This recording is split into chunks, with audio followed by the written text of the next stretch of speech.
In 1995, Microsoft was printing money. Windows dominated 90% of computers. Bill Gates was the richest man alive. The company seemed unstoppable. But then came the email. Steve Ballmer, Microsoft's CEO, sent a message to the entire company. 4 words that changed everything. The internet is the future. But Microsoft wasn't ready for it. And for the first time in 20 years, the company everyone thought was untouchable was actually dying.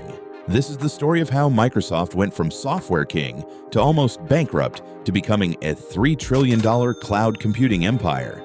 And it all started with one man's obsession with software. April 4th, 1975. A small garage in Albuquerque, New Mexico. Bill Gates and Paul Allen were teenagers. And while everyone else was excited about hardware, the physical machines themselves, Gates saw something different. He saw that the real money wasn't in the box. It was in what runs the box. Gates realized something that would change technology forever. If you control the software, you control every computer in the world. Software was power. In 1975, this idea was insane. Nobody was buying software. But Gates and Allen created Altair Basic, a programming language for the Altair 800 computer. They barely sold any copies, but Gates was thinking 10 years ahead. He knew that as computers became cheaper, they'd become ubiquitous, and every single one would need software, so he made a bet that would define Microsoft forever. We will own the software layer. Then IBM came calling in 1980. They were building a personal computer, and they needed an operating system.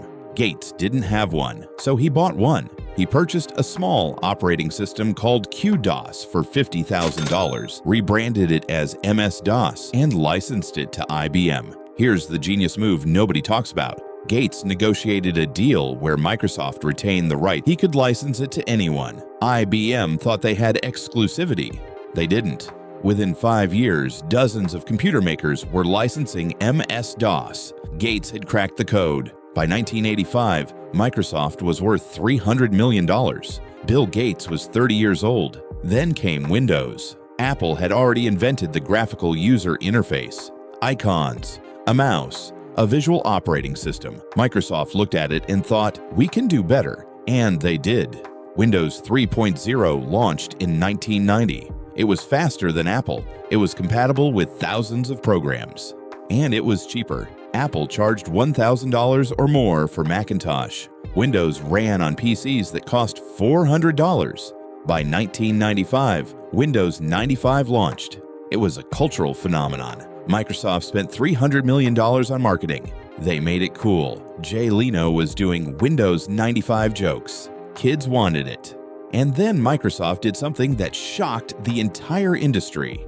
Bill Gates bundled Internet Explorer into Windows for free. Netscape was charging $40 for their browser. Microsoft said, use Windows, you get a browser. It's included. Netscape's revenue collapsed. Their stock crashed 80%. They were dead within 3 years.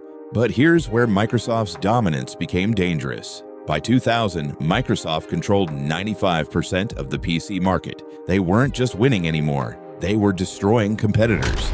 And the U.S. Department of Justice noticed. The antitrust case against Microsoft was brutal. Executives were called to testify. They had to explain why they bundled Internet Explorer into Windows, why they crushed Netscape, why they forced PC makers to pre-install Microsoft software. It looked bad because it was bad. But here's the thing, nobody remembers. The antitrust case wasn't Microsoft's biggest problem. Steve Jobs was. When the iPhone launched in 2007, everything changed. Mobile computing was the future. And Microsoft, they were still obsessed with Windows PCs. They created Windows Mobile. Nobody wanted it. By 2010, smartphones were becoming more powerful than PCs. The software layer was shifting from Windows to iOS and Android. And Microsoft was irrelevant in this new world. Think about what this meant. Microsoft's entire empire, their $400 billion market cap, their monopoly, their software layer control was built on one assumption, that PCs would be the center of computing forever. That assumption was wrong. From 2000 to 2013, Microsoft's stock price was flat. No growth, No innovation, just slowly losing relevance. Steve Ballmer, the CEO, was trying to save the company with Windows phones. Failure. The Zune music player. Failure. Bing search engine. Failure.